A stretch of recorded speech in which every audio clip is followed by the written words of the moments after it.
o hacia familiares o amigos, salvo que exista una razón de índole médica para poder, de índole científica, para poder ayudar al proceso diagnóstico. Pero los diagnósticos de los pacientes están englobados dentro de lo que corresponde al secreto profesional y la sospecha diagnóstica también, ¿no? Entonces, uno tiene que entender la suficiente prestancia y la suficiente inteligencia para poder manejar esta información. Es algo bastante distinto en el médico, porque uno cuando va al médico hace la consulta, el médico hace todo su procedimiento y uno lo ve al médico quizás una o dos veces. Si no tiene un proceso patológico, sí, capaz que tiene que verlo todos los meses, pero la consulta con el fisioterapeuta suele ser semanal, una, dos o tres veces por semana, y es importante que nosotros no develemos la información de nuestros pacientes del diagnóstico. Yo me gusta siempre hablar con el ejemplo. Tengo un paciente que atiendo en este momento que tiene síndrome de inmunodeficiencia adquirido y tiene una complicación neurológica deveniente de este síndrome.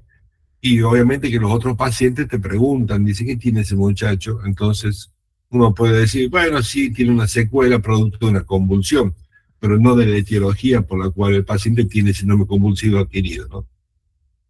También es económico, porque este documento de la historia clínica, porque en ellos van a verse reflejados, ¿no?, los estudios y los distintos procesos que permiten el pago a través del sistema de salud de este país, ¿no?, a través de las obras sociales, para permitir, bueno, toda la información. Y acá siempre tenemos el problema que te suelen pedir las obras sociales, los tratamientos prolongados, te suelen pedir un resumen de historia clínica, y muchas veces esta información de los pacientes que nosotros no queremos o por las cuales velamos, quedan expuestos en este tipo de procesos, ¿no? Ese es un tema particularmente e individualmente en mi situación muy delicado, ¿no?, que tengo con las obras sociales. Y es humano porque en ello vamos a rescatar y vamos a ver reflejadas muchas de las condiciones sociales y familiares de vida del paciente. Entonces, estos son los 5 pilares fundamentales, ¿no? La estructura de la anamnesis o este interrogatorio debe comenzar por tomar los datos personales. En los datos personales vamos a consignar nombre, apellido, edad, sexo, y ya a partir de acá nosotros, a partir de saber o de ver reflejado en la historia clínica la edad del paciente, el sexo del paciente, ya nos va delimitando a cierto grupo de agentes de situación patológica que puede estar viviendo el paciente, ¿no? Hay determinadas enfermedades que aparecen en una determinada edad, y ya solamente con tener esta información, o que son propias de cada sexo, solamente con esta información nosotros ya vamos a circunscribir gran parte de nuestro pensamiento para el acto semiológico. Acto seguido, que también es importante en los datos personales, por ahí, en algunos casos, ¿no?, entender de dónde viven y de dónde proviene esta gente, porque hay determinadas enfermedades que son de tipo endémico, que nos van a dar información ya importante para poder pensarlo, ¿no? Porque ustedes viven en Neuquén, y ustedes, digo, la gran mayoría vivirán en Neuquén o en sus alrededores, y tienen mucho trabajo con las empresas petrolíferas, y hay determinadas enfermedades que están asociadas a la industria del petróleo que son más frecuentes que en otras poblaciones. Entonces, cuando te dicen datos personales, si trabajo en tal empresa y realizo tal función, ya nos va organizando para poder determinar si es que hay algún tipo de entidad patológica que nos podemos estar pensando ya, ¿no?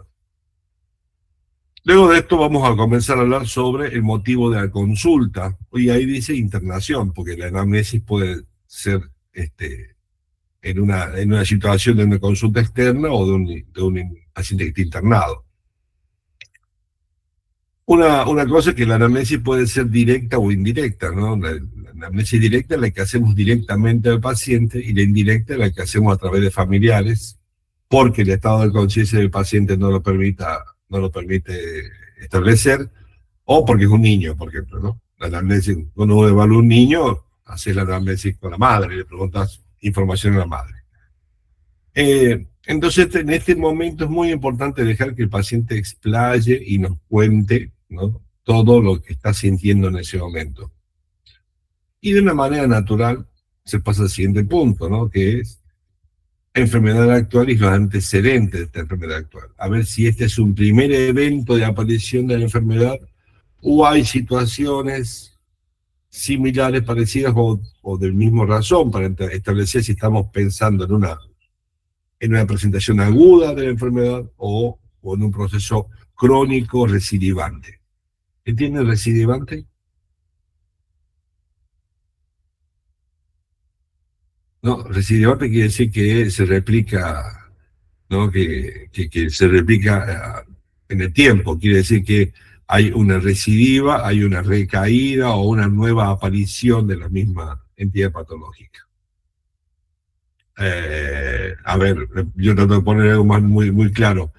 El esguince de tobillo. El esguince de tobillo que no ha sido tratado correctamente, deja inestabilidad en los ligamentos tibia astragalinos, tibia peroneos y tibia astragalinos, perdón, o peroneos astragalinos, y dan como resultado una inestabilidad creciente de la articulación tibio-tarsiana, y en el cual el paciente muchas veces caminando simplemente vuelve a tener otro esguince, y en ese caso es un esguince recidivante. Un recidivante es una entidad patológica que se repite. Bien, luego de la enfermedad actual y los antecedentes, el siguiente interrogatorio corresponde a los antecedentes personales. Dentro de esto, los fisiológicos. Entonces, uno van a interrogar sobre todos los elementos normales que presenta el paciente, si es que hay algún tipo de condición propia que presente dentro de su funcionamiento el organismo de ese paciente, se debe registrar. Normalmente cuando no hay antecedentes de otro tipo, se coloca antecedentes fisiológicos sin particularidades, nada para destacar, pero si existiera algo para destacar, este es el momento para registrarlo, ¿no? Los antecedentes patológicos, ¿no? ¿Qué otras enfermedades tenga el paciente? En este caso hacemos diferencia, ¿no? Porque ya hemos hablado de la enfermedad actual y los antecedentes de esa enfermedad actual. Pero acá vamos a preguntar si es que algún tipo tiene otro tipo de patología, sobre todo aquellas patologías de índole crónica, ¿no? Las patologías como, por ejemplo, diabetes. Es importante recabarlo en este momento. También en este momento vamos a relevar cuál es la información del medio ambiente donde trabaja o vive este ser humano, porque nos va a dar más información referida a las posibles entidades patológicas que nos vayamos a enfrentar. Y acá vamos con el siguiente punto que corresponde a los hábitos, ¿no? ¿Qué hábito tiene el paciente? Si tiene un hábito tóxico. Dentro de eso se incluye el consumo de drogas legales, drogas ilegales, consumo de tabaco, consumo de alcohol, sobre todo, ¿no? Eso es importante recabar esta información, como ya hemos estado viendo en las clases anteriores, que estos hábitos tienen mucho impacto en la salud del ser humano. Entonces es importante establecer acá si el paciente tiene un hábito y con qué frecuencia lo usa, ¿no?, el paciente. El siguiente punto corresponde a los antecedentes hereditarios, ¿no? Preguntar e interrogar en relación a la enfermedad actual, si es que hay antecedentes dentro de la familia, de una manera directa o indirecta, de este tipo de patología que nos está consultando el paciente. Luego de esto pasamos al examen físico. Ahora vamos a hablar un poco sobre eso, ¿no? El examen físico es esta evaluación sistemática de todos los sistemas y de todas las partes del cuerpo, y con el cual nosotros vamos a terminar de hacer nuestro razonamiento. Se hace un resumen semiológico, una síntesis sobre lo que hemos encontrado. Se establecen las consideraciones diagnósticas para poder establecer si es que ya con esta información se puede sospechar un diagnóstico certero, o se va a necesitar estudios complementarios para poder corroborarlo. En lo que corresponde a la evolución diaria, ¿no? Corresponde a cada vez que se hace una consulta con el paciente, que el paciente hace una consulta, una consulta de control, ¿no? Se establece cuáles son las medidas terapéuticas que se establecieron y si es que hay alguna información relevante en función a lo que sucede en el tratamiento del paciente, ¿no? Y finalmente la epicrisis, cuando el paciente termina el tratamiento o termina la internación, se hace la epicrisis, en lo cual se establece como una síntesis de historia que dice el paciente, por ejemplo en el caso de internación, ingresó con este cuadro, se aplicó, estuvo internado tantos días, se aplicó tal tratamiento, el paciente evoluciona favorablemente y a tal día termina, se va de alta de esta intervención, y esa estructura de esa historia clínica de ese paciente queda resguardada dentro de la institución hospitalaria o resguardada dentro del archivo de cada profesional que lo asiste. Normalmente las epicrisis son de las internaciones en la consulta cotidiana del paciente, del médico, en el consultorio externo. Es común la epicrisis cuando el paciente, por ejemplo, en los pediatras, ¿no? Que el paciente atiende a los niños hasta los 12, 13, eso depende del criterio del pediatra, algunos hasta los 12, otros hasta los 14 años, entonces cuando termina la intervención del área de pediatría en ese momento, se hace la epicrisis y luego de esa información puede ser consultada por el médico generalista que continúe con la vigilancia sanitaria de esta persona. Bueno, este es el interrogatorio, ocupación, domicilio, esto ya ve motivo de consulta. Bueno, esto nos sirve como un poco como más claro, ¿no? La información que hemos estado hablando. Y ahora, parte del examen físico, nosotros vamos a pasar a este tipo de sistematización, ¿no? Primeramente, hacemos la inspección, palpación, percusión y auscultación, y en esto hay siempre que tener en cuenta informaciones como peso y altura. Ya dentro de la inspección, ¿no? Vamos a hablar de la impresión general que nos establece, que nos da como información el paciente. El acto semiológico comienza desde el primer contacto visual con el paciente. Entonces, en la impresión general, vamos a ver el nivel de conciencia, si el paciente está conectado, está con los ojos abiertos, está conectado en el espacio, está orientado temporoespacialmente. Y vamos a empezar a ver la actitud o la postura que tiene, y eso ya nos va a dar mucha información sobre lo que nosotros podemos recabar del paciente, ¿no?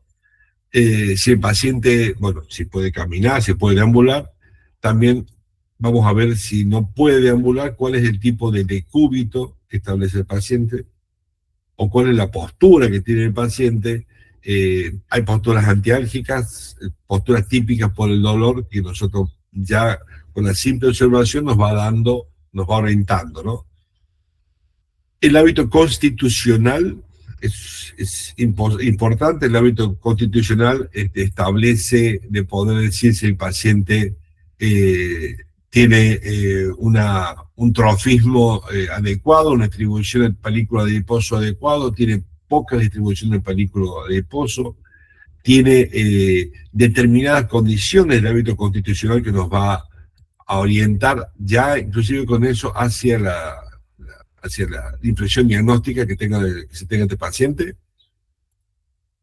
Espérame un segundito. quiero hacer cosas. También la fascia, ¿no? La fascia, hay fases características de los pacientes que nos van orientando, ¿no? Se habla de la fascia del paciente con insuficiencia cardíaca, es bastante característica y nosotros ya con el rostro nos vamos orientando bastante hacia el diagnóstico del paciente. eh, para poder para poder establecer un poco la valoración del estado de conciencia, ¿no? De la orientación temporoespacial, podemos pensar como una batería de preguntas, ¿no? Que le podemos preguntar qué día es hoy, dónde está, ¿no? Qué día de semana, dónde está ahora, cuál es su número de teléfono, la dirección, qué edad tiene, fecha de nacimiento y corroborar si es que lo que nosotros tenemos como información es la misma, ¿no? Eh, Se puede preguntar cuestiones más generales, como se sabe cuál es el presidente que está en el ejercicio de este momento, el anterior, los apellidos de la madre, hacer un cálculo matemático simple y en base a eso establecer una puntuación total que nos va a dar una información sobre la orientación temporoespacial y procesamiento del pensamiento abstracto que tiene el paciente. Eh, Estos tres ítems propios del examen físico, la palpación, la percusión y la ocultación, se hacen en el sistema tegumentario, se hace valorando el tejido celular subcutáneo, el sistema linfático, osteoarticular, respiratorio, circulatorio, neurológico y en el abdomen. En aquellos pacientes que están internados, ¿no? Dentro de acá sale el resumen semiológico.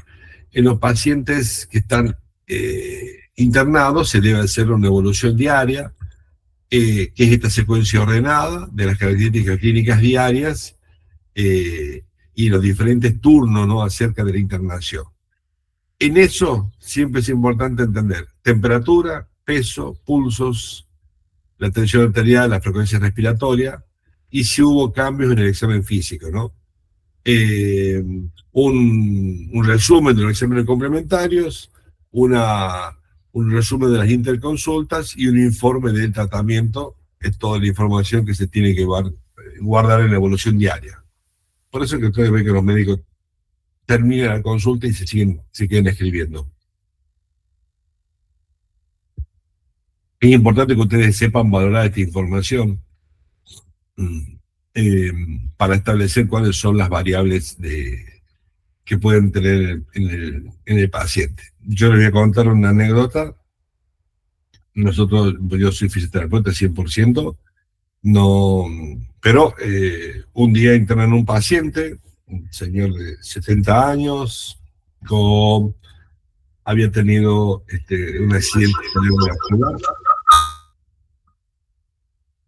un accidente cerebrovascular, lo cual lo llevó a la internación.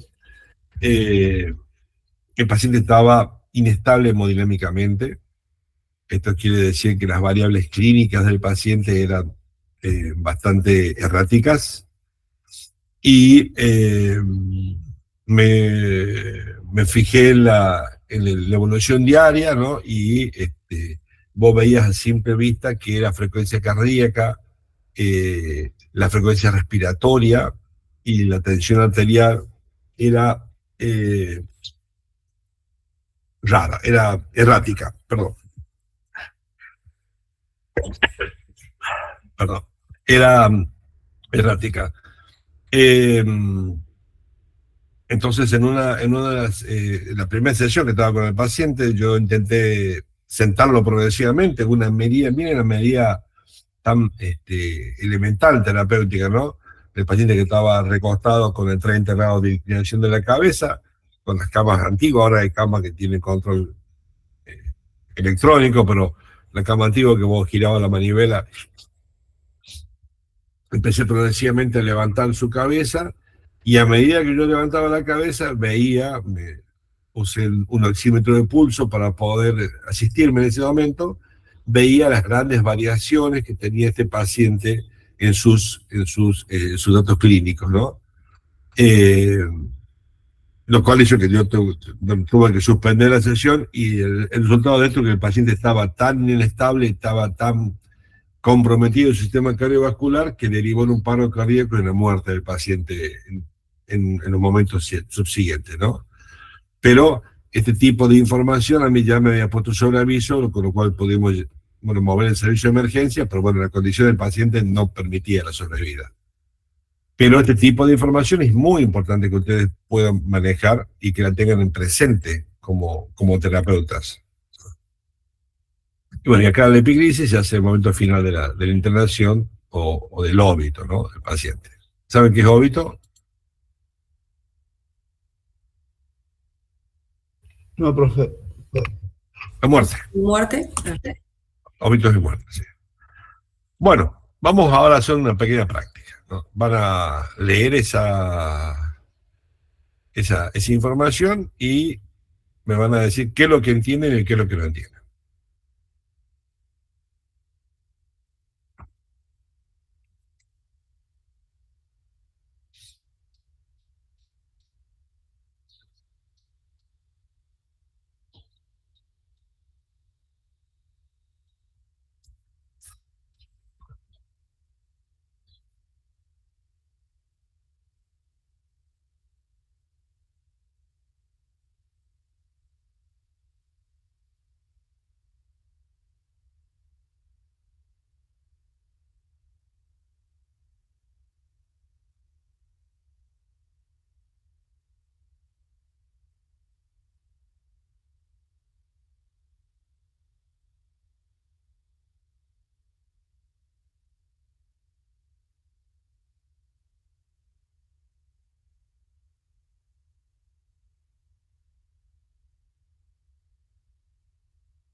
Bueno,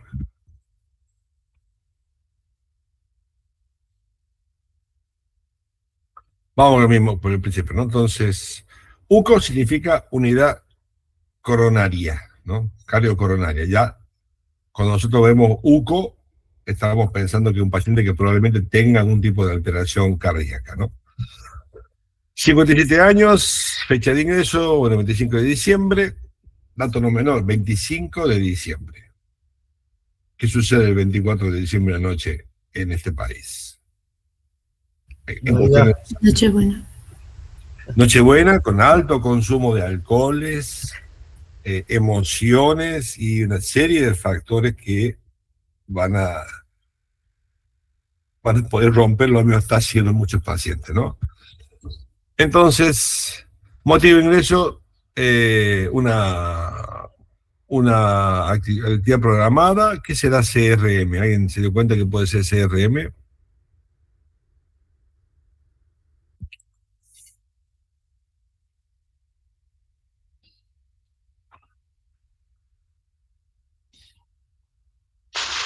Hola, profe. Sí, ¿Se Emiliano. Lo busqué y dice que es cirugía de revascularización miocardíaca. Muy bien, gracias. Sí, así hay que hacer, hay que buscar. Muy bien, Emiliano. Una pregunta.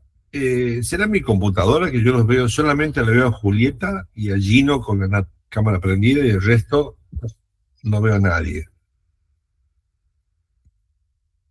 A ver. Ahí lo veo Emiliano. Y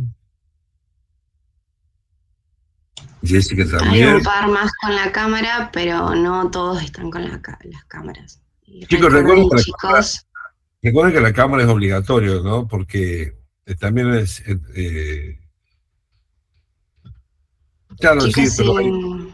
hay chicos que no tienen cámara y ingresan desde el celu. Yo le habilito el ingreso a cualquiera para que se conecte desde el celu, porque es un requisito para la asistencia. Si ustedes no refieren asistencia, ustedes saben que después tienen que cumplir con un determinado número de asistencia para poder ser alumnos regulares, y si no, por más que saquen excelente nota, no se les va a poder regularizar.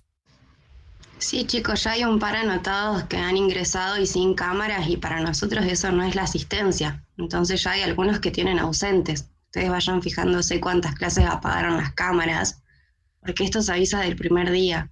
Es la única manera que los profes tienen de corroborar a distancia que ustedes están ahí prestando atención. Sí, y la participación también, ¿no? Porque me ha pasado muchas veces de que hay gente conectada y vos le preguntas algo y nunca escuchó. De hecho, le escribimos mensaje en el chat y tampoco te responden. Yo siempre sospecho que están viendo una película en Netflix en ese momento. Hay que tener ganas de ver la película a las 8 de la mañana, pero bueno.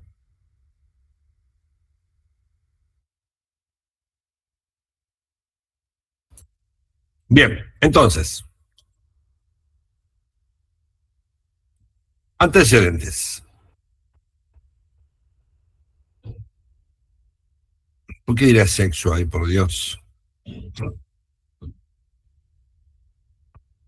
No tengo idea, yo me parece que está muy raro. Hipertensión arterial. HTA significa hipertensión arterial, extravaquista, y alguien que vos creo que sigue después porque no entiendo nada, ¿no? ¿Qué es YAM-CEST? Infarto agudo de miocardio con elevación del segmento ST. Muy bien, perfecto, ¿no? Inferolateral, ¿no? Que te refiere a la región donde estaba el infarto, ¿no? Y las otras siglas,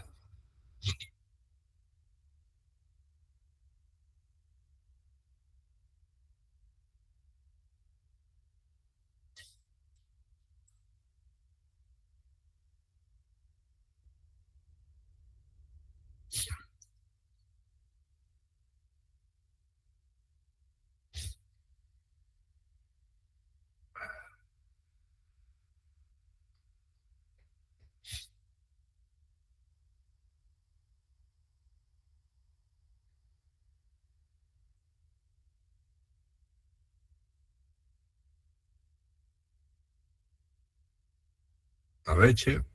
Profe, Sí, ahí estoy buscando y me apareció algo de que ahí dice KKA, clasificación de Killip y Kimball, puede ser, puede ser, sí.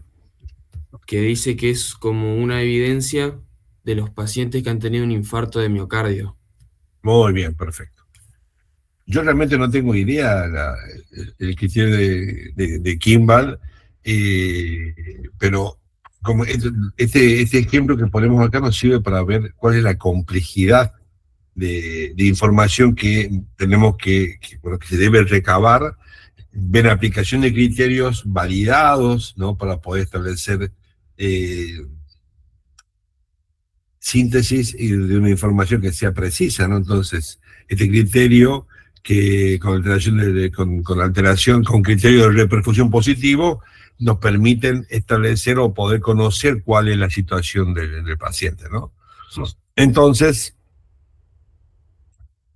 vamos a seguir leyendo. Ingreso el día 13 del 12, derivado de una hospitalaria, ¿no? Por el cuadro del infarto de miocardio, con aumento del segmento ST, inferolateral que requiere un dolor de origen, vía de angostura, la infusión de streptoquinasa con criterio de repercusión positivo, según refiere el exceso del dolor y de la curva ST, ¿no? Ingresando el 48 horas posteriores, derivada de nuestra institución con el electrocardiograma, secuela inferior se procede a estudiar el día 14 de diciembre a través de ecocardiograma, de ser la evidencia de la lesión en el tercio medio, bifurcación del ramo diagonal, compromete el origen del tercio del ramo medial, habla sobre las las distintas ramificaciones de las arterias coronarias, ¿no? Dice, bueno, se procede a reprogramar la cirugía. Este es un ejemplo bastante claro, ¿no? Sobre un evento de un paciente que ya tiene antecedentes, y esta presencia de los antecedentes que vemos, la hipertensión, el tabaquismo y el antecedente del infarto, ya nos está hablando de que es un paciente que va a tener mucha complicación cardiovascular. Esto es lo que nos da como resultado entender la historia clínica. Vamos a ver qué más tenemos acá. A ver este, nombre, 70 años, también ingresa el 25 de diciembre, endocarditis infecciosa aguda de válvula aórtica y mitral nativa que genera, a ver, insuficiencia aórtica severa. Bueno, también, ¿no? Un paciente que tiene como antecedente hipertensión arterial y tiene antecedente de tabaquismo, presenta hemorroides internas, ¿no? Y presencia de divertículos. Vamos a ver esta parte, ¿no? Evolución. Refiere hace un mes y medio, cuadro de dolor lumbar agudo, motivo de los estudios de columna, asociado a posterior faringitis que requirió el tratamiento con amoxicilina. Ácido clavulánico y que, según refiere, resuelve sin intercurrencias. Semanas posteriores, un mes aproximadamente, inicia con disnea, que es el CF3. Busquen disnea y pongan CF3, a ver qué les dice.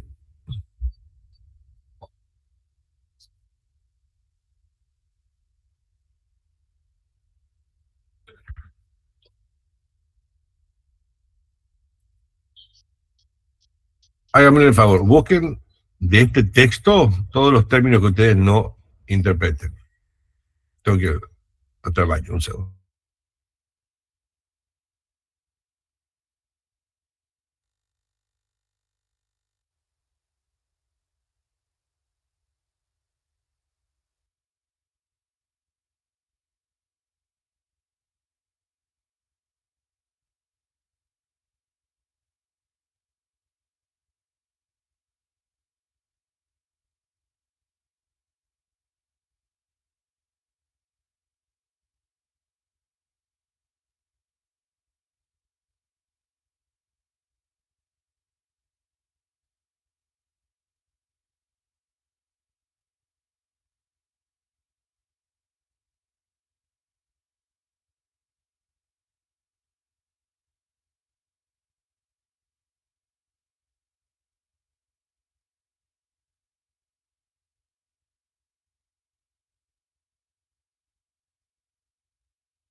Chicos, bueno, ¿en qué quedamos? ¿Qué es CF3? La capacidad funcional.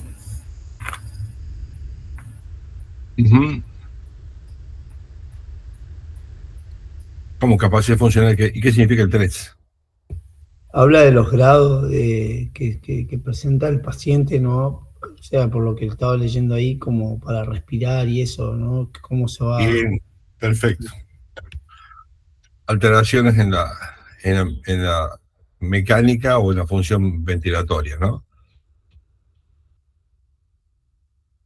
Y luego dice, bueno, fiebre persistente que se agrega a la disnea, que lo hace consultar en varias oportunidades, siendo la última consulta, el 15 de diciembre, donde estuvo internado algunas horas, siendo dado de alta con el antibiótico, con Cipro.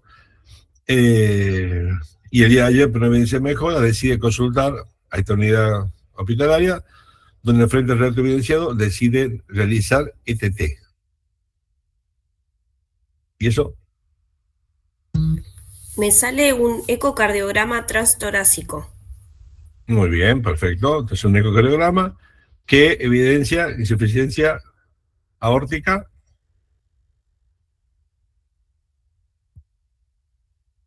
¿O no?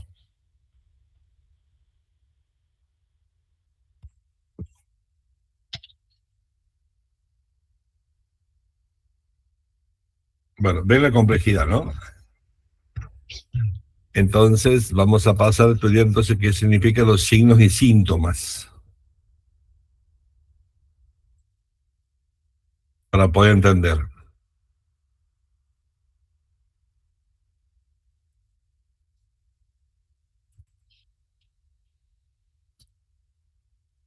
Pensé que se me fueron ustedes.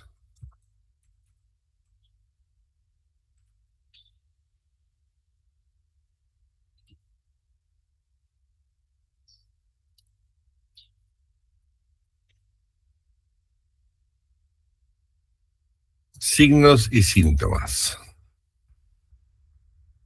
Dijimos que el signo era lo que se podía medir y el síntoma lo que podíamos tener como referencia de lo que manifiesta el paciente, porque siempre es una manifestación subjetiva el síntoma.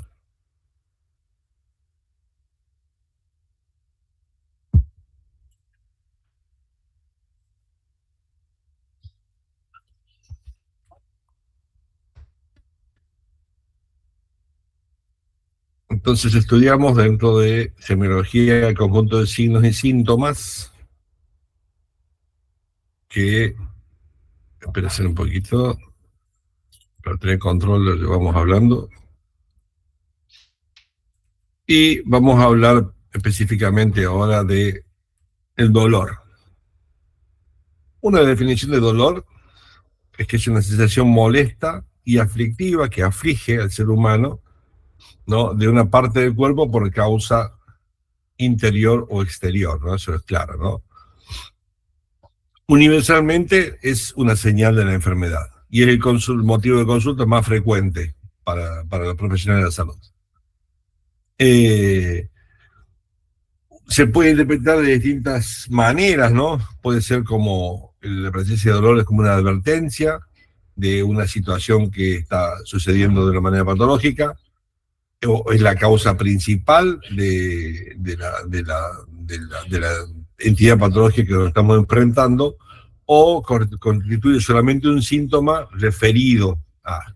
Por eso es que el dolor es bastante complejo. Esto le tienen que agradecer al profesor Lucas Mahmoud, que le encanta hablar sobre las vías de dolor, ¿no? Vamos a repasar cuáles son las vías de dolor. La primera neurona de la vía del dolor envía, obviamente, que procesa información desde la periferia y va hacia la médula, ¿no? La distribución de la vía somática, los cuerpos neuronales están ubicados en los ganglios anexos, en las raíces posteriores medulares, ¿no? Este que ven acá. Ese engrosamiento de la raíz posterior corresponde al cuerpo de la primera neurona. Y la vía simpática, ¿no?, que es lo que nos va a referir información de las vísceras torácicas y abdominales, tienen sus cuerpos en los ganglios de las cadenas laterovertebrales, ¿no? Porque el sistema simpático tiene esta constitución a ambos lados de la columna vertebral. Tienen distintas conformaciones, ¿no?, en su anatomía del ganglio, y van a distribuirse de una manera que nos va a dar informaciones, ¿no?, a través de los nervios raquídeos, para darle información referida a la situación de información del dolor. Los nervios periféricos, ¿no?, tenemos dos tipos de fibras, ¿no?, que tienen características particulares, ¿no? Las fibras mielínicas A al C mielínicas son fibras de conducción rápida o lenta. Son de fibras de alta velocidad de conducción, ¿no? Las fibras de tipo A participan en la inervación somática superficial y la profunda. En esa hay una diferenciación, la alfa, ¿no?, para los estímulos táctiles, y la gamma para los estímulos dolorosos. Siempre hablando de fibras mielínicas sensitivas, ¿no?, relacionadas con el dolor. No confundir con sistema alfa y gamma del sistema motor, que eso es otra cosa. Y las fibras mielínicas C, ¿no?, participan en la inervación dolorosa visceral. Son más delgadas y más lentas que las fibras de tipo A. Esto nos va indicando ya que la información del dolor, al tener una velocidad de conducción tan rápida, va a ser mucho más específica para poder generar o referirnos a la situación de dolor, y la información que proviene del sistema visceral, de las estructuras internas del abdomen y del tórax, tiende a ser un dolor más inespecífico. El conjunto de estas dos fibras, las somáticas y las viscerales, hacen sinapsis con numerosos núcleos de las astas posteriores y laterales de la médula espinal. Y eso conforma la vía espinotalámica. Se divide en dos partes, ¿no? La neoespinotalámica, que tiene por función la percepción discriminativa del dolor y temperatura, y la paleoespinotalámica, que comprende cómo se coordinan los reflejos vinculados con el dolor, a lo cual se asocia a esto la función cerebelosa. Eso para... Fisiopatológicamente vamos a poder referirnos al dolor como un dolor de tipo somático, visceral, neuropático, y después el dolor funcional o psicógeno, o psicogénico. Dolor somático corresponde específicamente a una alteración en una parte del cuerpo, de las extremidades, de la piel, de las articulaciones, de los músculos. El visceral, que viene de las estructuras más internas, ¿no? El neuropático, provocado por la afectación de la vía de conducción del dolor o de los centros de interacción del dolor. Y el dolor psicógeno o funcional, que tiene otro tipo de explicación. ¿Qué puede disparar el dolor somático? ¿No?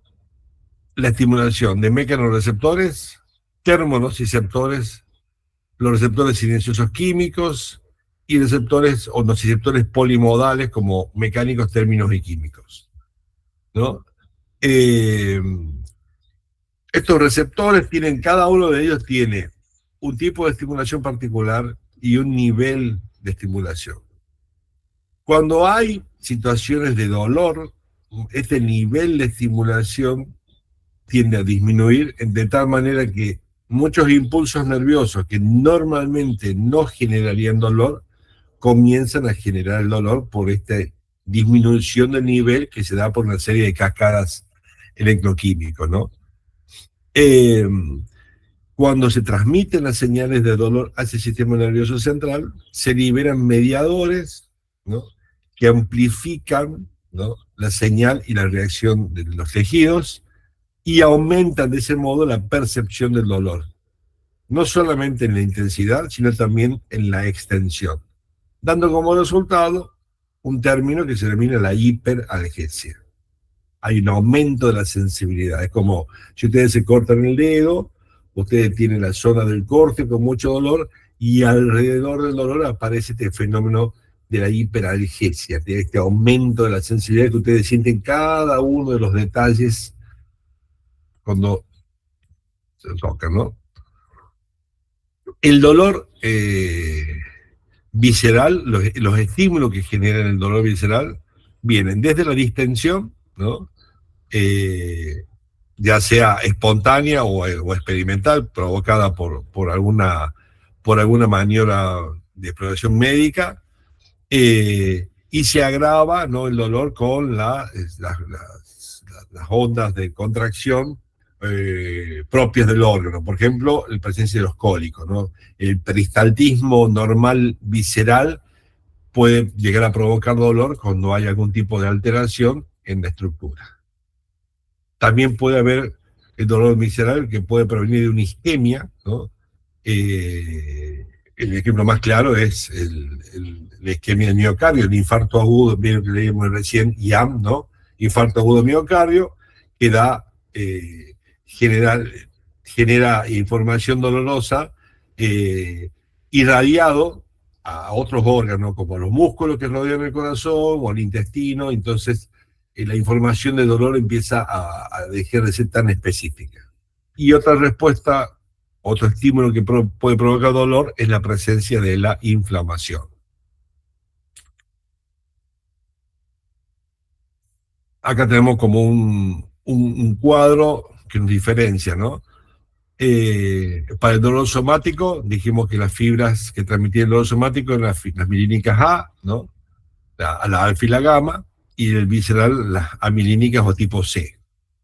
El dolor que transmiten las fibras A, las alfa y las gamma, sabe ser un dolor agudo, punzante, ¿no? Que está muy localizado, que suele tener un comienzo y una finalización muy rápido, y el dolor visceral se determina como un dolor de tipo urente.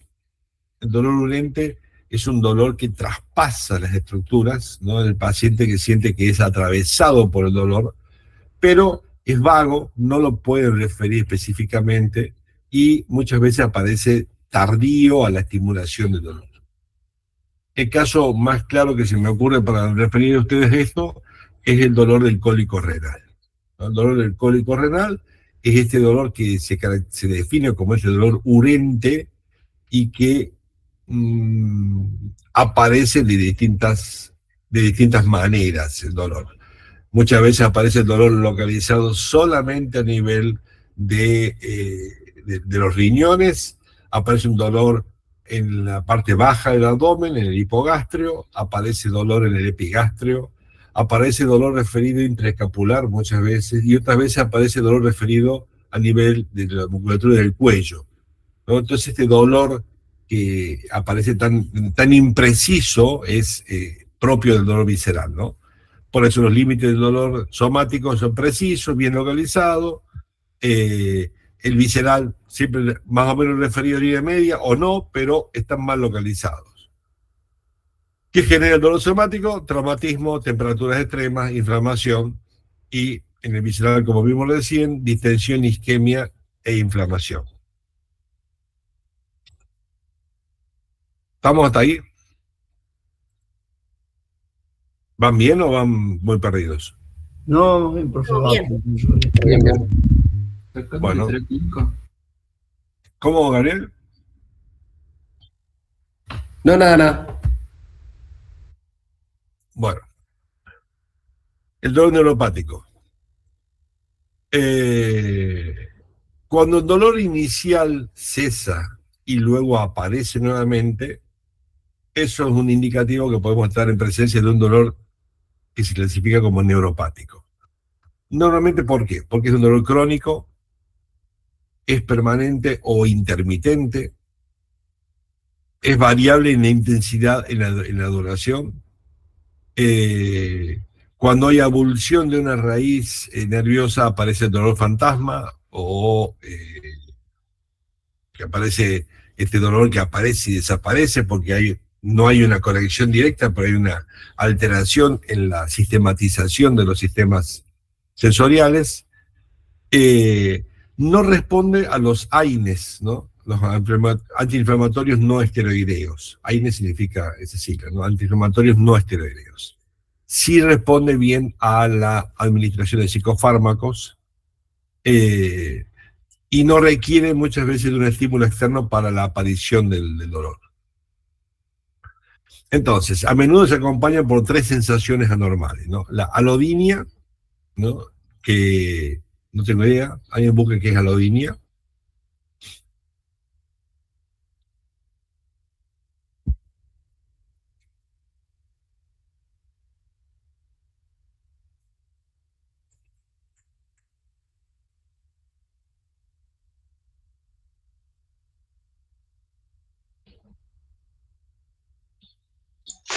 Profe, es cuando se genera dolor por estímulos que no son dolorosos, hay como una exacerbación del estímulo doloroso. Bien, o sea que es una hiperalgesia que provoca dolor, ¿no? Básicamente es eso.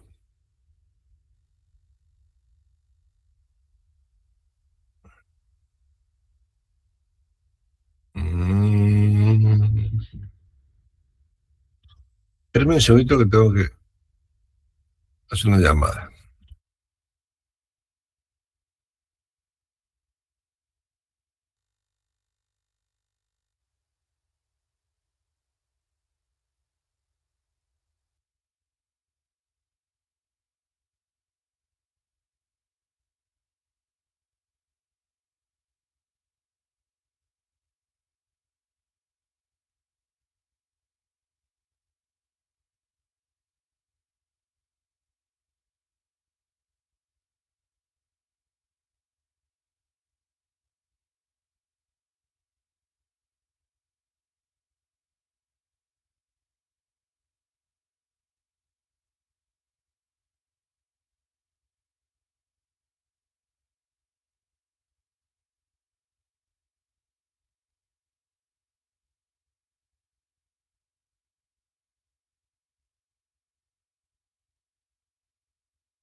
Bien, perdón. Me estaba comunicando con el otro profe que hay mesas de examen en septiembre. Y esa mesa es especial de este mes. Bueno, la hiperalgesia constituye entonces esta disminución del umbral perceptivo, ¿no? Que facilita la producción del dolor, que hacíamos referencia recién, y la hiperpatía, ¿no? Que es el aumento del umbral perceptivo, en lo cual el dolor aparece en una máxima intensidad y que muchas veces no guarda relación directa con el estímulo. El dolor psicogénico, ¿no? Carece de un razonamiento o de una base estructural que nos pueda indicar realmente la aparición del dolor. El dolor psicogénico también. Hay alguien que tiene un delay ahí. Y este dolor normalmente se relaciona con perturbaciones mentales, entonces es bastante difícil de tratar, ¿no? La semiología del dolor se establece sobre todo a través de la anamnesis y se complementa con maniobras, ¿no? Físicas, percutorias y palpatorias. Usamos una sigla mnemotécnica que es ALICIA. La A corresponde a la antigüedad del dolor agudo o crónico que estamos enfrentando. Preguntarle al paciente desde cuándo tiene dolor, cómo aparece, todo lo referido a este dolor como una suerte de anamnesis específica de este proceso, ¿no? ¿Dónde se localiza? Corresponde la L, ¿no? El órgano o el proceso que lo está afectando. La I, la primera I, corresponde a la irradiación, cómo se irradia este dolor. La C corresponde a la característica con que se conoce ese dolor. Es punzante, quemante, lacerante, urente. La intensidad que presenta el dolor, si es leve, moderada, grave, para eso se usa una escala, la escala EVA, ahora la vamos a ver enseguida. Y el agravamiento, cuáles son los factores que empeoran o agudizan más el dolor. La escala EVA es lo que más utilizamos, ¿no? Nosotros al paciente le decimos, como el dolor es algo subjetivo y de cada ser humano, entonces no hay una forma específica, objetiva de cuantificar el dolor. ¿Qué es lo que se usa? Esto, le decía al paciente, bueno, mira, vamos a hablar de tu dolor, ¿no? A vos te duele cuando respirás. Entonces me vas a decir 0, la ausencia de dolor, y 10, el peor dolor que hayas sentido en tu vida. Un dolor de muela, un cólico, y ahí uno le pregunta al paciente cuál es el peor dolor que sintió en su vida, y te dice, bueno, sí, yo estuve muy mal el día que tuve, no sé, una semana con dolor de muela y me revolcaba por el piso. Bueno, entonces 10 es el dolor insoportable. Y en eso lo vamos a cuantificar, ¿ves? La escala está marcado el 0, 1, 2, 3 y 4, está blanco, azul y verde, es lo que corresponde al dolor leve, ¿no? El moderado corresponde al 5, 6 y el 7, y ya 8, 9 y 10 es el dolor grave, lo que hacíamos esas 3 referencias. Muchas veces cuando trabajamos con los pacientes que estamos viendo un dolor crónico, la información que le damos al paciente para poder tener en cuenta la información de lo que nos está indicando, parte de poder establecer cuáles son los niveles de dolor.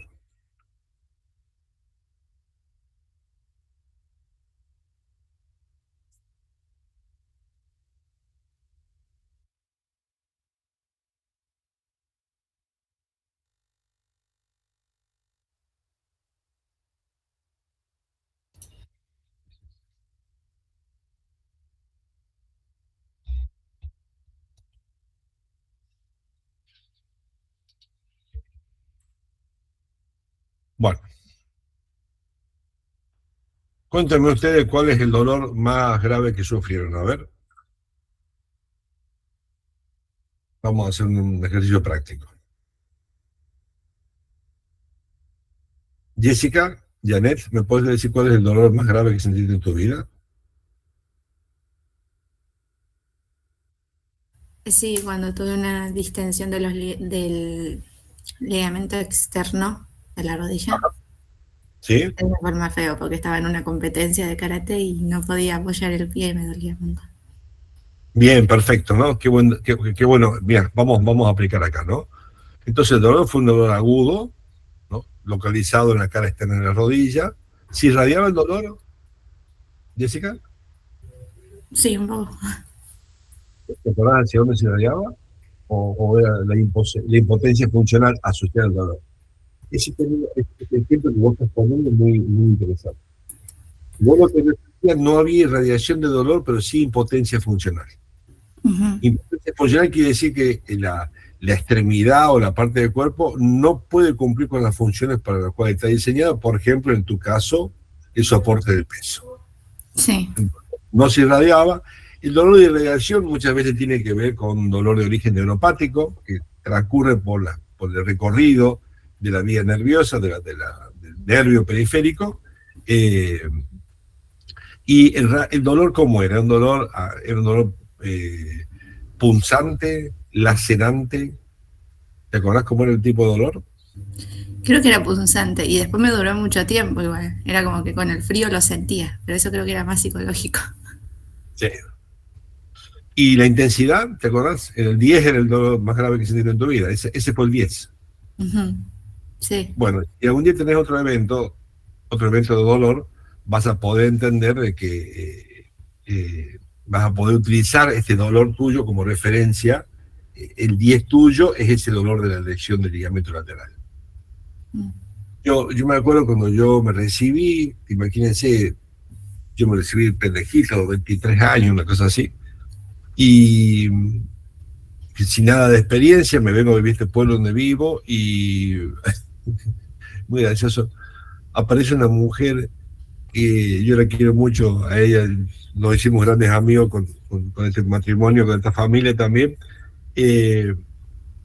Me dice, entra así ella, todo con una cara muy sufrida, toca la puerta del consultorio y me dice, dice, vos sos el fisioterapeuta, dice, vos sabés que mi marido está con mucho dolor, lo podés ir a ver, dice, él está, bueno, me indica la casa, me voy a la casa y encuentro este personaje, desnudo, no con calzoncillo, desnudo, totalmente desnudo, haciendo prácticamente la vertical arriba de la cama, ¿no? La posición del arado estaba haciendo básicamente arriba de la cama, con un dolor proveniente de una hernia discal, ¿no? Entonces la posición antiálgica que él encontró era estar haciendo esta posición.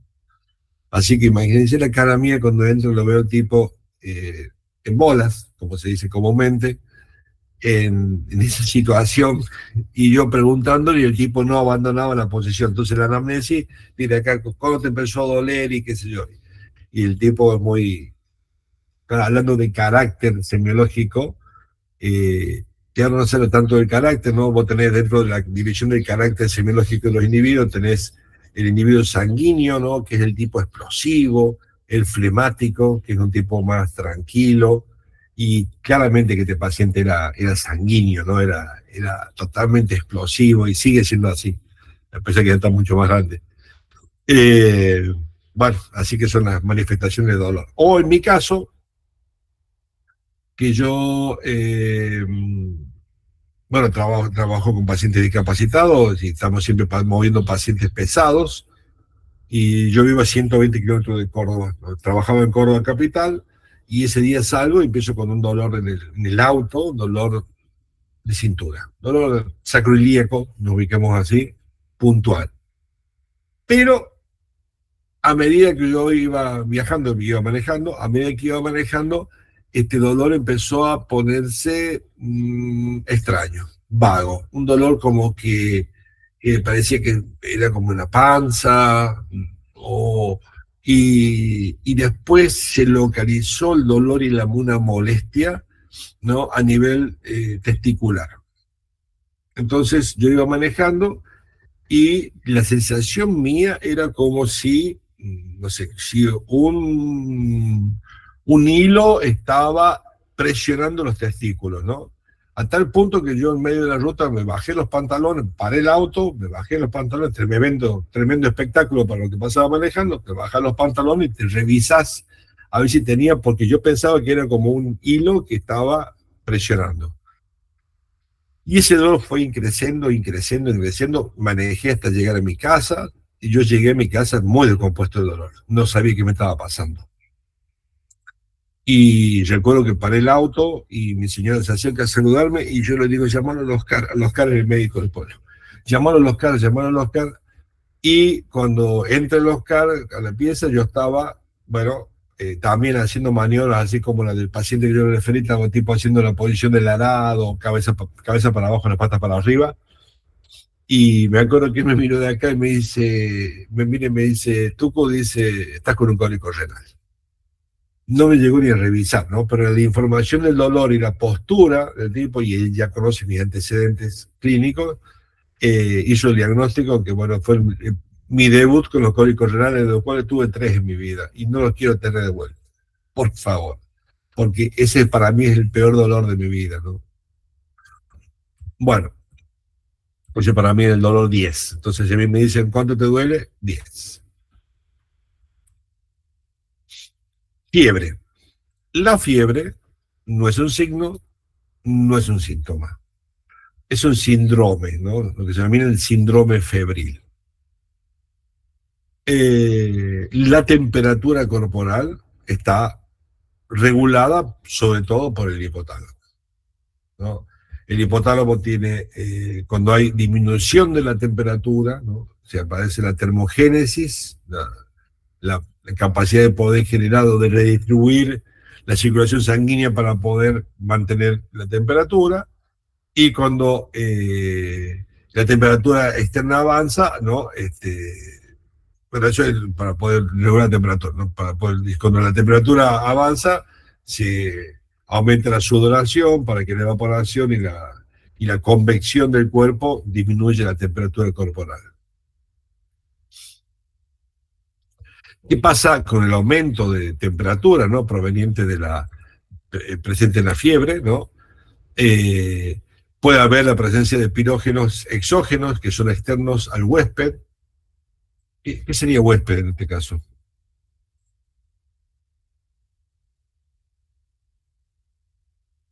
¿El paciente? El paciente, exactamente, ¿no? Esa exposición a estos agentes externos al huésped, ¿no? Genera la liberación o la síntesis de citocinas, lo cual va a generar la liberación de pirógenos endógenos, que aumenta, ¿no? Los niveles de prostaglandinas en el hipotálamo. Y esto, a nivel hipotalámico, se van a estimular las células que liberan un neurotransmisor, el AMP cíclico, y esto estimula la termogénesis y la regulación de la temperatura corporal a un nivel mayor de lo normal, produciendo la fiebre. Entonces, esta es la cascada de eventos que genera la fiebre. Entonces tenemos un agente externo, ¿no? Que es el que causa esta liberación de la citocina, se liberan estos factores endógenos, se elevan los niveles de prostaglandinas hipotalámicos, y esto provoca la liberación del AMP. Después búsquense que es AMP cíclico hipotalámico, para saber el nombre del neurotransmisor, no la sigla, ¿no? Y esto estimula esta termogénesis a un nivel mayor de lo normal, produciendo la fiebre. Entonces, esto es un proceso complejo de la fiebre.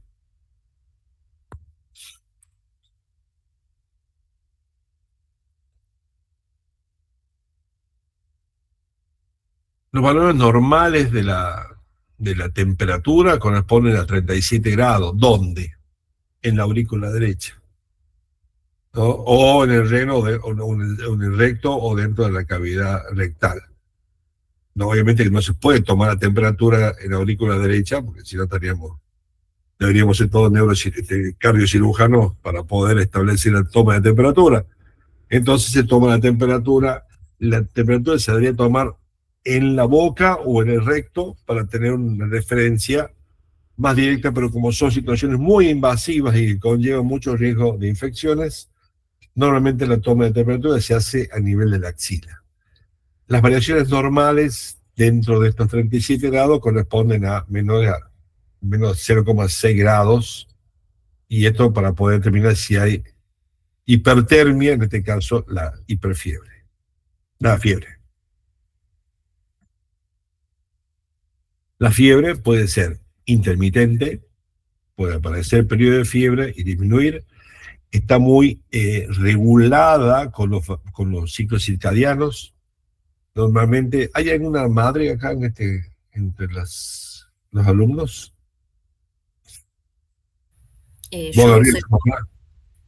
Bueno, viste que a los chicos les sube la fiebre de noche, ¿no? ¿Te diste cuenta de eso? Viste que todos los cuadros ventilatorios de los niños, se les tapa de moco, empiezan a agitarse y empiezan a quejarse de dolor a la noche, porque hay disminución, ¿no? de los glucocorticoides endógenos corporales, que actúan como una suerte de reguladores de los procesos inflamatorios, asociados muchas veces a los procesos pirógenos, y entonces aparece siempre esta cuestión de la noche. Entonces este es un ejemplo de la fiebre intermitente que puede aparecer. O porque haya determinadas acciones del sistema inmunitario que va a dar distintos tipos de fiebre, ¿no? De aparición de la fiebre y disminución de la fiebre. También la fiebre puede ser periódica, que aparezca por periodos determinados. Podemos tener una fiebre continua, ¿no? Que no detenga nunca, o una fiebre recurrente, lo cual está hablando de procesos patológicos crónicos. Vuelto yo con mis ejemplos, la señora ya falleció, la mató la COVID, la desgraciada pandemia que nos tocó vivir. Pero esta señora tuvo una intervención quirúrgica de la reemplazo de la rodilla derecha. Yo hice el tratamiento, el postquirúrgico inmediato de ese reemplazo de rodilla, el tratamiento de rehabilitación. Ella, bueno, empezó a caminar bien. Siempre tuvo molestias de dolor referido en la pierna, cara anterior externa de la pierna, un dolor que no era muy específico, muy asociado a estos procesos, ¿no? de los reemplazos. La atendí y ella, después que estuvo de alta de tratamiento, volvió al tratamiento conmigo porque el dolor persistía. Se hizo un tratamiento muy prolongado por este dolor referido en la pierna, cara externa de la pierna, sobre todo el dolor referido.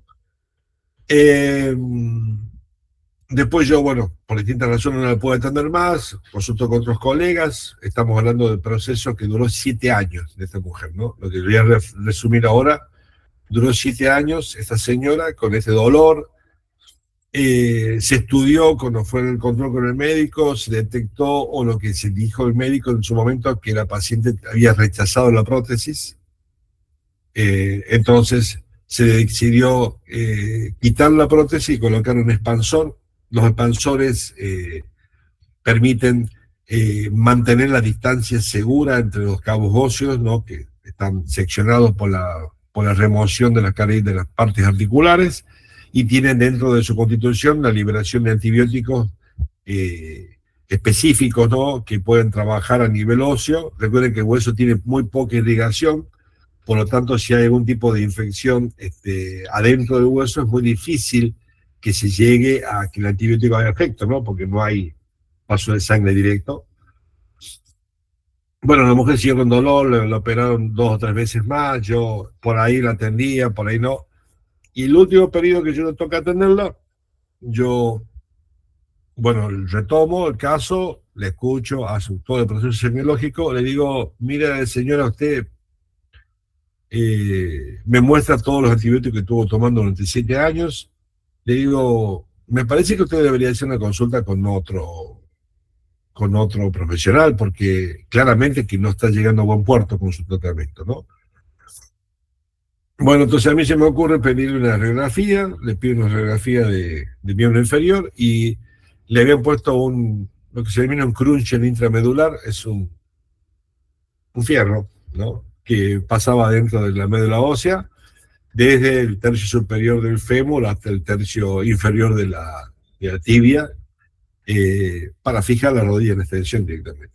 Bueno, detalle que el médico no le informó que no era un expansor lo que tenía puesto ya, sino que era una fijación definitiva de la pierna en extensión. Y en la punta superior de este crunching intramedular observo una imagen como en una mora, ¿no? Y le digo, mire señora, yo soy kinesiólogo, no soy médico, pero esta radiografía tiene que llevarla a otro médico, porque eso que usted tiene ahí arriba, eso es una colonización de bacterias, seguramente, eso es un proceso infeccioso. El resultado de todo esto que le estoy contando terminó en la amputación de la pierna de la mujer, porque era el único medio para poder cortar la infección que estaba dando esta fiebre recurrente, ¿no? Esta mujer tenía periodo de fiebre y volvía la fiebre, y realmente su sistema de salud se estaba deteriorando hasta tal punto que llegó a esta medida drástica de la amputación del miembro. Entonces, este estudio de la fiebre, ¿no? Si se hubiese hecho probablemente de una manera más sistemática por los profesionales, quizá no hubiese llegado a esto. O sí, porque no sabes, siempre cuando son algunas de las cuestiones importantes, ¿no? de estudiar. Cuando estudiamos la fiebre, se estudia sobre todo la cavidad bucal debido a la alta frecuencia de infecciones devenientes de la faringe, ¿no? Se estudia también el conducto auditivo externo por la íntima relación anatómica, ¿no? de la faringe con el conducto auditivo a través de la trompa de Eustaquio. Se estudia también la axila y el recto, sobre todo para poder tomar la temperatura. ¿Se acuerdan cuando estábamos en pandemia? Otra vez se movió esto. En pandemia, la fiebre era uno de los síntomas de la infección por COVID, que era importante regular y estudiar la temperatura corporal para saber si había variaciones, ¿no? Vamos con el otro signo, es el disnea, el síntoma, que es esta sensación de dificultad respiratoria, ¿no? O la conciencia de una respiración desagradable, secundaria a un incremento del trabajo respiratorio, o no. Esos síntomas, o sea, puede deberse a un origen emocional, cognitivo, porque hay una afectación del sistema respiratorio o una afectación del sistema cardiovascular. Son las 4 razones por las cuales puede aparecer esta disnea. La fisiopatología de la disnea es el aumento del trabajo respiratorio, estimula los receptores del estiramiento de la partida costal, a los receptores de los gases y a la distensión de los órganos, que va a dar información hacia los centros respiratorios que están ubicados en el bulbo y la protuberancia, y nos va a dar esta escala, esta presencia de esta disnea. Hay una escala de disnea, la MRC. Vamos a poder hablar de distintos grados, ¿no? De 5 grados. El grado 0 de esta escala indica de que el paciente refiere que solamente le falta el aire cuando realiza un ejercicio intenso, ¿no? Ese es un paciente sano, digamos, ¿no? El grado normal de disnea, grado 0. El grado 1 de disnea se refiere a esta capacidad, esta aparición de esta dificultad ventilatoria cuando el paciente camina rápido en terreno llano o si sube una pendiente poco pronunciada, ¿no? El grado 2, fíjense que ya no puede mantener el paso de otra persona de mi misma edad en el llano, o se tiene que detener para respirar cuando está caminando en el llano al propio paso del paciente, ¿no? Ese es ya un grado bastante más marcado, ¿no? El grado 3 indica al paciente que se tiene que detener a caminar luego a respirar, ¿no? Luego de caminar 100 metros, siempre hablando en territorio llano, ¿no? Y el grado 4, hay demasiada dificultad respiratoria para salir de la casa o le cuesta respirar para vestirse o desvestirse. Entonces es importante cuantificar cuando dice paciente que consulta por dificultad respiratoria, refiere disnea del grado 4, o grado 3, o 2, lo que sea. La forma de presentación de la disnea puede ser aguda o crónica, ¿no? Tipos de la disnea. Tenemos ortopnea, disnea paroxística nocturna, trepopnea y platimnea. Necesito que... Vamos a dividir, a ver. Gabriel Ochoa va a buscar qué significa trepopnea. Tayel va a buscar qué es ortopnea. Emiliano Urrutia, vas a hablar de lo que es ¿cómo dijimos? ¿Quién hablaba de trepopnea? De trepopnea me dijiste a mí. Bueno, búscalo. Ortopnea vas a hablar entonces... ¿Alguien le dije ortopnea? Ayer. Y yo. Bien. Y platimnea... Gino, saliste nominado, ya que está con el micrófono abierto.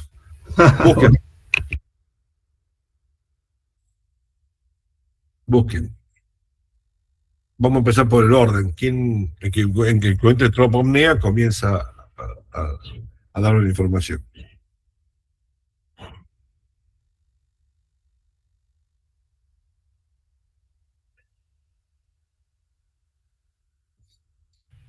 Ahí encontré, profe, sobre ortopnea. Dale. Dice que es la incomodidad al respirar mientras está acostado en posición plana, que es común en personas con tipos de afecciones cardíacas o pulmonares. Uh-huh. ¿Por qué pasará eso? Cuando está acostado el paciente plano, las vísceras comprimen el diafragma, le ponen una sobrecarga al diafragma y aparece la ortopnea. Entonces el paciente lo soluciona muy fácilmente. El paciente agarra y se semisienta 30 grados y ahí la gravedad hace que las vísceras bajen, entonces la ortopnea disminuye. Entonces vos, viste cuando dijimos actitud postural del paciente, vos llegás al paciente, lo ves como está acostado, ya vas pensando, ¿no? ¿Qué pasaba con este paciente? Bien. La disnea paroxística nocturna, no dije que nadie lo busque, pero implica de que es un tipo de disnea que aparece. Dale, Joaquín. Es un disneo que aparece de una manera esporádica por eventos de noche solamente.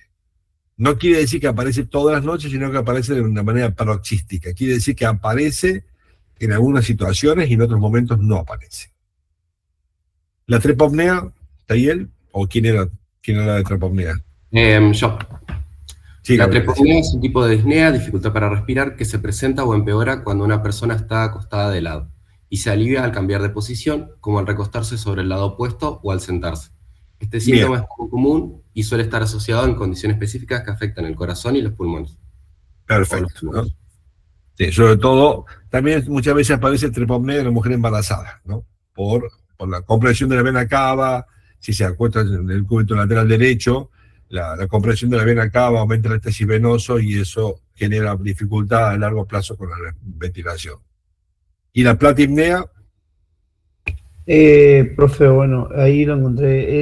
Es una dificultad que se genera cuando uno está de pies o sentado, pero que mejora cuando nos ponemos, o sea, cuando nos acostamos. Mejora. Bien, perfecto, ¿no? También puede ser referido al éxtasis venoso que aumente la carga de trabajo, aumente el gasto cardíaco y nos genere, seguramente, la disnea.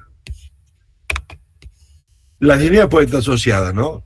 A que sea disnea y la presencia de tos. La tos seca se puede presentar en la situación de asma bronquial o una insuficiencia cardíaca izquierda. Pues ya vamos a ver este año que hay insuficiencia cardíaca en general y hay cuadros clínicos específicos de insuficiencia cardíaca derecha e izquierda, ¿no? O puede haber, la tos puede ser productiva, ¿no?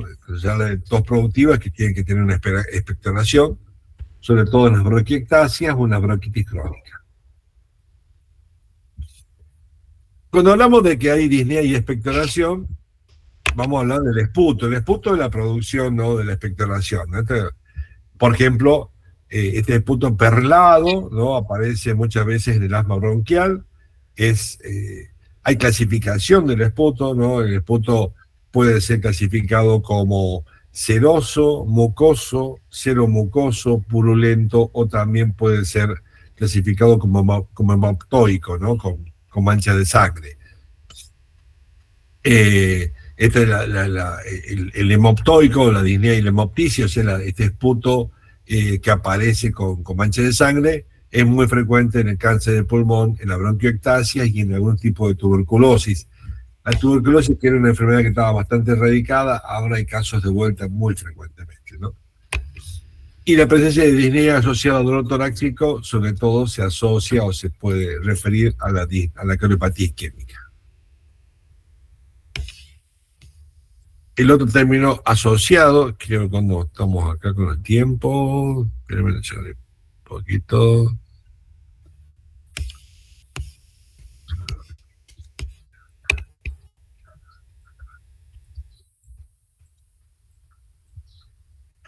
Bien. La cianosis, ¿no? La cianosis es la coloración azulada de la piel y mucosas, ¿no? Que aparece como un signo de muchas patologías, ya sea obviamente que se da porque hay una concentración de hemoglobina reducida de 5 gramos por decilitro o más en la sangre capilar, ¿no? Eso es lo que da la cianosis, esta coloración azulada. Esa cianosis, ¿no? Puede ser porque haya insaturación arterial, ¿no? Por la hemoglobina reducida. En las condiciones normales, ¿no? de la insaturación arterial es de 0,45 gramos por decilitro con un 97% de saturación de oxígeno.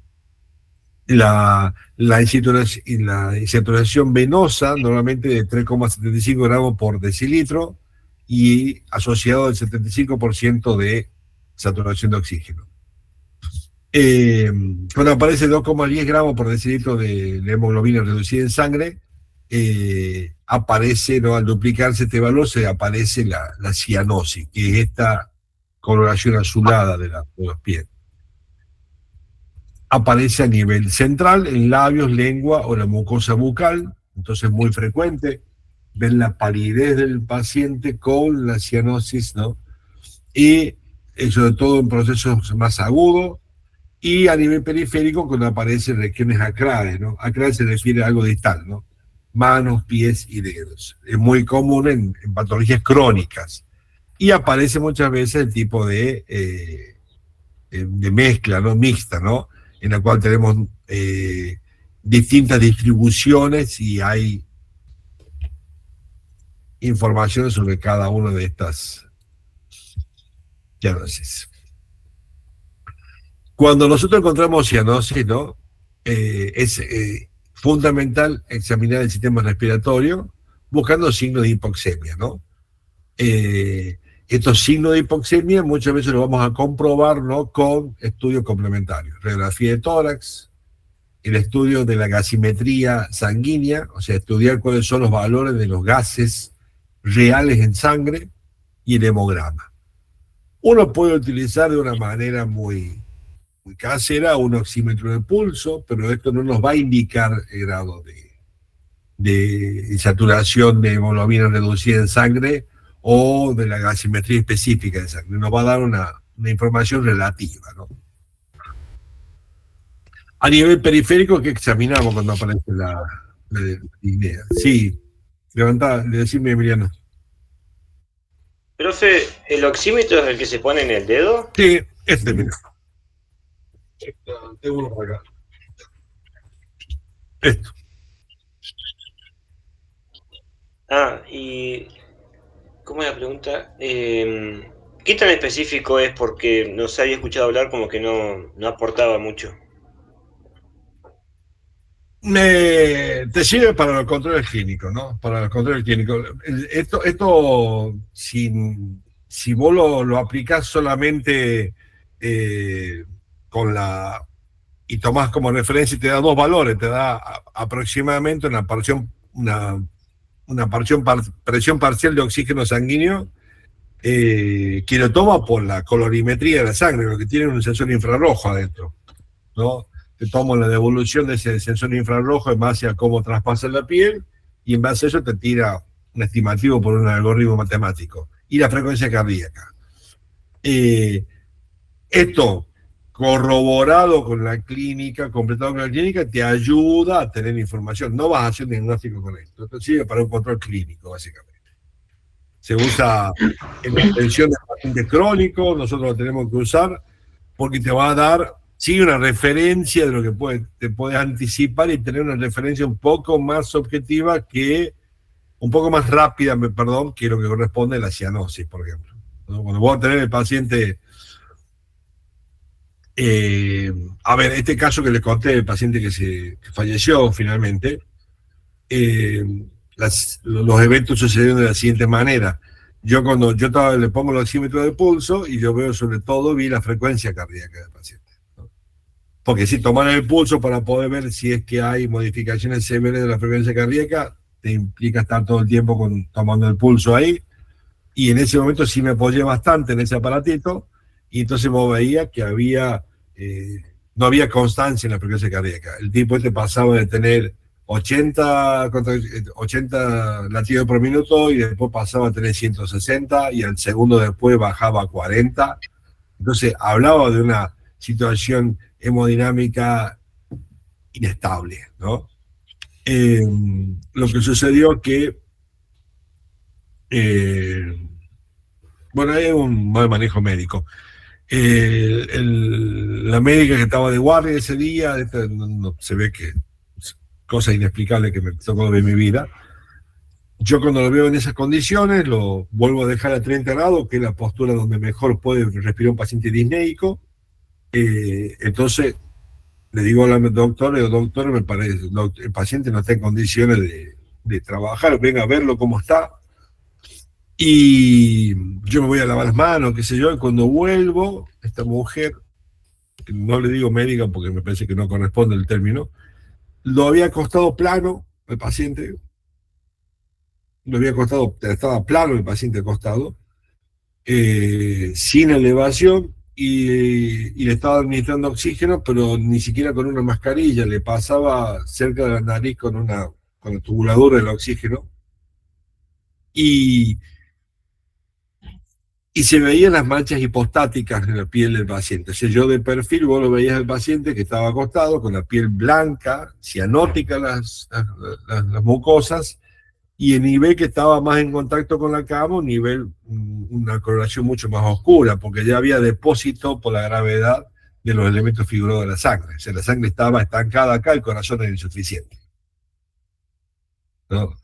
Y ella el paciente iba a fallecer, chicos, no había chance, ¿no? Ese paciente no tenía condiciones de sobrevivir. Pero ella demora la derivación o el pedido del servicio de emergencias. Cuando llega el servicio de emergencias, ya no había mucho para hacer. Ni tampoco iba a haber.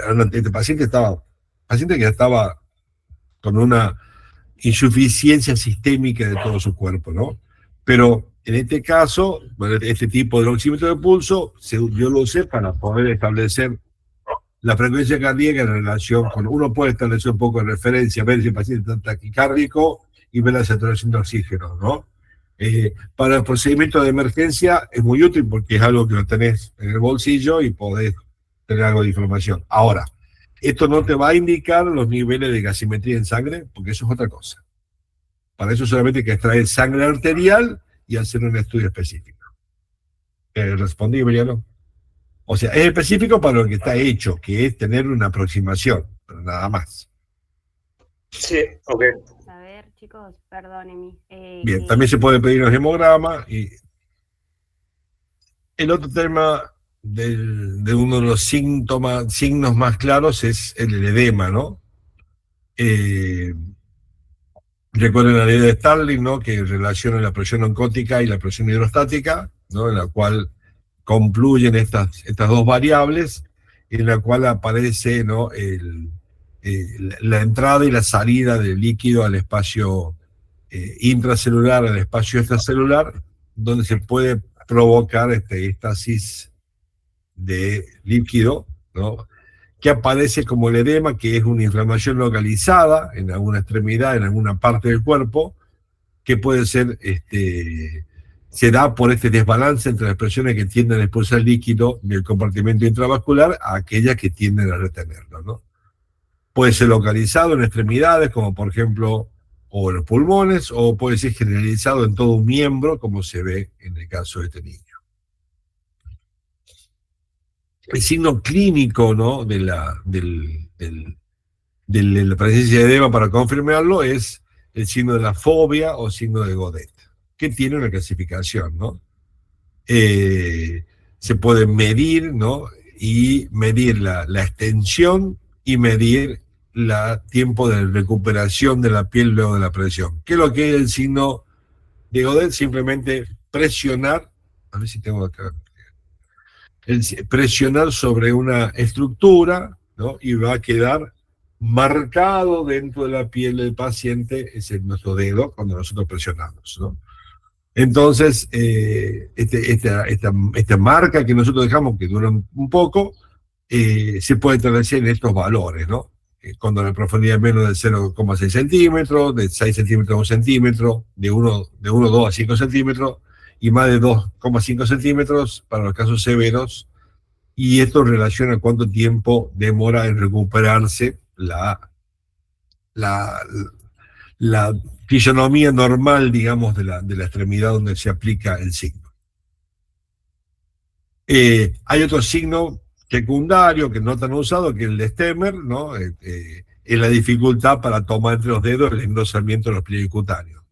Este es positivo cuando aparece el linfedema asociado a patología vascular crónica, sobre todo, como se ve en el dibujito de este aumento de tamaño exagerado del miembro inferior derecho, y en el cual aparece generalmente este signo y aparece un Godet positivo muy, muy marcado.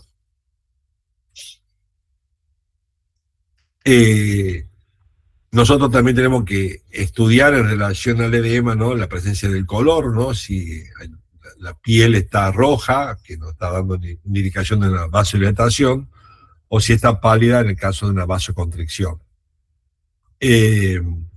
La temperatura de la región que estamos estudiando, puede haber un edema por vasoconstricción, en el caso de los síndromes nefróticos, en el cual la función renal está comprometida, en la insuficiencia cardíaca congestiva o en la cirrosis, que corresponde a una patología crónica y destructiva del parénquima hepático. Y en los casos de vasodilatación puede haber celulitis, ¿no? La celulitis, como referida como la infección del tejido celuloso cutáneo, no como, ahora se habla de la celulitis como una cuestión solamente estética. Traumatismo, como desgarro del gastrocnemio, linfedema, varices. Y la consistencia puede ser blando o duro, ¿no? El blando es con relación a un edema de alto flujo y poca concentración proteica, y el duro tiene alta concentración de proteína y es de bajo flujo. Fíjense, ¿no? Cómo se modifican las variables clínicas, porque yo un día tenía un muchacho que me consulta por un dolor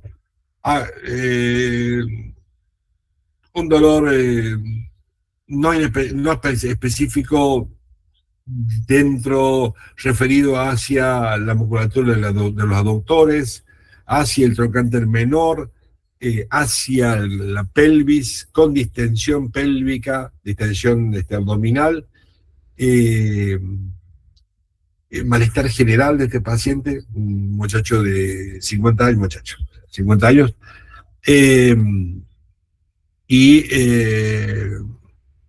el médico pidió estudios complementarios y le salieron todas las variables asociadas al cáncer modificadas, ¿no? Así que tenía una alta sospecha de cáncer. Lo que tuvo este muchacho fue un desgarro del ilíaco. Un desgarro severo del ilíaco con una colección grande de sangre, y esa colección de sangre empezó, y esa gran pérdida de sangre y gran pérdida de tejido muscular modificó toda la variable clínica, y se sospechaba de que tenga un tumor, que finalmente no, fue solamente un desgarro, ¿no? Una cosa rarísima que me tocó ver. Y el otro tema de la coloración de la piel que nosotros vamos a poder encontrar alterada es el de la ictericia, ¿no? Este color amarillento de la piel, este color amarillento se da por concentración o aumento de la concentración de la bilirrubina sanguínea.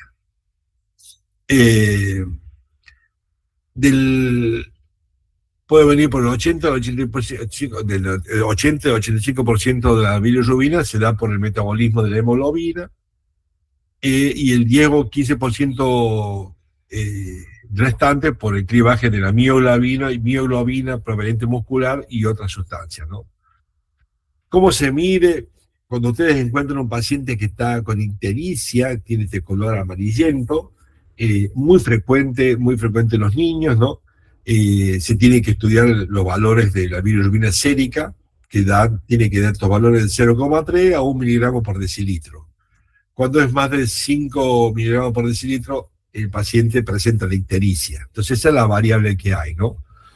Y es mucho más sensible la ictericia, o aparece mucho más evidente cuando supera los 10 miligramos por decilitro, entre 10 y 15. El aumento de la bilirrubina en sangre se denomina hiperbilirrubina, ¿no? Y esta puede ser conjugada o no conjugada. ¿Alguien me recuerda para qué sirve la bilirrubina? ¿Dónde se metaboliza?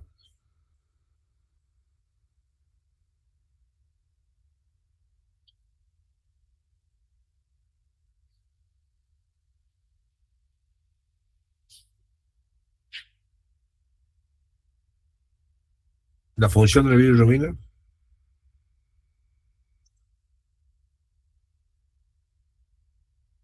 Busquen en internet, chicos, aunque sean vivos.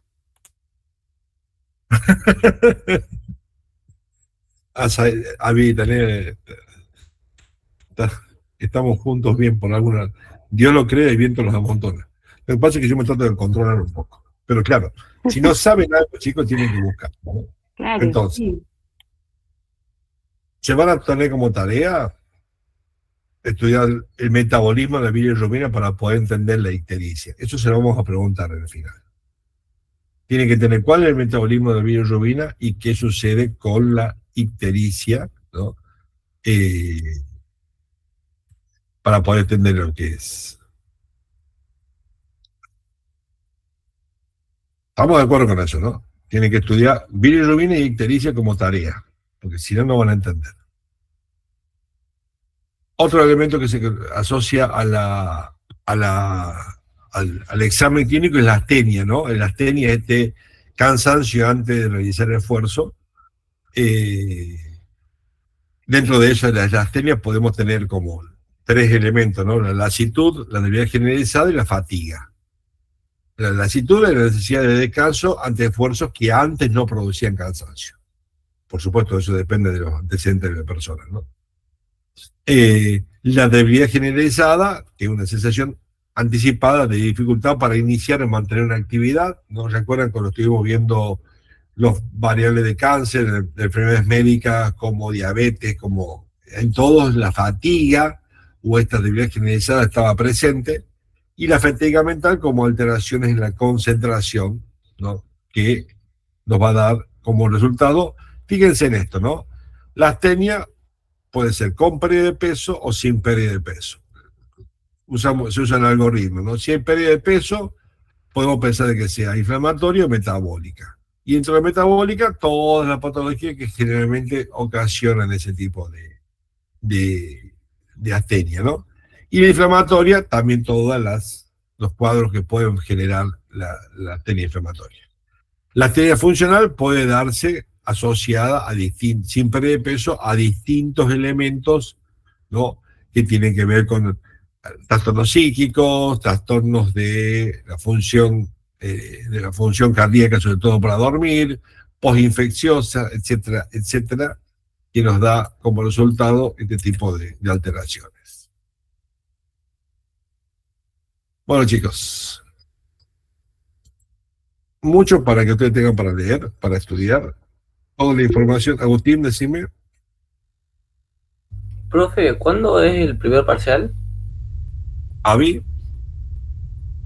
La semana que viene es el primer parcial. Por ahora, si todo sigue en pie.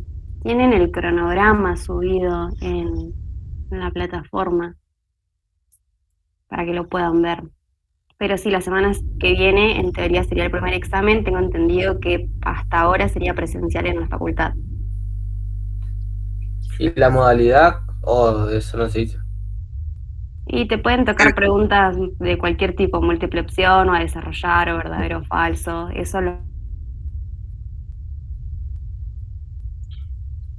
Avi, el alumno este que tenía esta situación, ¿está presente acá?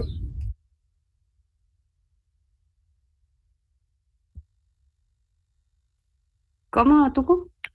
El alumno que me consultaste por la situación de la cirugía, ¿está presente acá? Ah, sí, hasta hace un ratito estaba. Mati, ¿estás? A ver. Voy a fijarme si está conectado, pero... No, se fue, hasta hace un ratito estaba. Bien. Bueno. Bueno, chicos, cualquier duda que tengan, estamos a disposición. Así que cualquier cosa se comunican por mail. Y nos veremos próximamente. A partir de ahora, las clases de esta temática, las clases van a ser asincrónicas, yo se voy a grabar contenidos y vamos a subir actividades para que ustedes realicen el aula virtual. Y después lo que corresponde al dictado sincrónico se va a hacer sobre todo de manera presencial. Bueno, gente. Profe, Chiro. o Avi, entonces la semana que viene tenemos el parcial en la facultad y después seguimos el cronograma, entonces, Avi. Tal cual como está el cronograma está publicado, sí. Listo. Y ingresa todo lo que hemos visto hasta ahora en el parcial que viene. Exactamente, sí. Listo. Profe. Ahí está conectado el chico. ¿Matías? Bueno, que se quede después, cuando terminemos la clase, que se quede al último y charlamos un ratito. Emiliano, decime. Sí, habían dicho que nos iban a dividir para rendir el parcial en 2 comisiones, ¿podría ser? Sí, sí. Esta comisión va a tener un horario y la otra otro horario. Ok.